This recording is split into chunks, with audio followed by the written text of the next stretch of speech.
नमस्कार मु देवाशीष आपण देखुं देवा एडिटिंग चैनल। तो आसंता 27 तारीख में प्रबल अति प्रबल वर्षा होवर संभावना रही कौन जिले में प्रबल अति प्रबल वर्षा होवर संभावना रही आसतु जानिबा।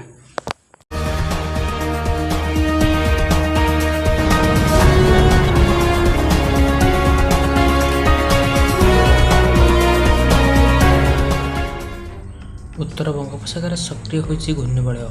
यार प्रभाव परवर्ती 24 घंटा अर्थात गुरुवार एक लघुचाप सृष्टि हेब। या पूर्व राज्यर विभिन्न स्थान में वर्षा आरंभ हो जाइछि। अन्यपटे लघुचाप सृष्टि पर यह अधिक घनीभूत हो सारा ओडिशा रे लघुचाप और अवपातर रूप नथिबारु आगरु वर्षार प्रभाव आहुरी बढ़िबार संभावना रही।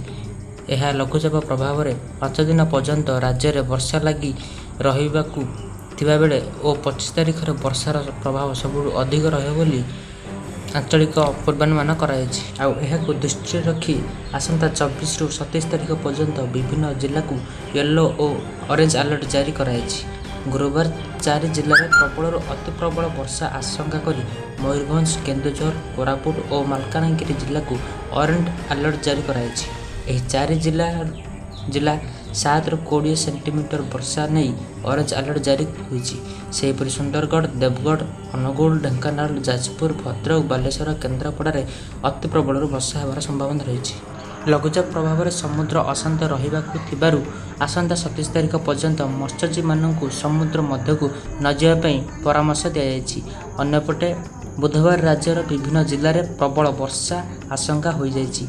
भुवनेश्वर समेत कटक, भद्रक, दारिंगबाड़ी, छत्रपुर, नयगढ़ और रायगड़ा आदि में प्रबल वर्षा होइछि। एही समय भुवनेश्वर सर्वाधिक 70 मिलीमीटर वर्षा रेकर्ड होइछि। प्रबल वर्षा प्रभाव जनजीवन अस्तव्यस्त हो पड़ी।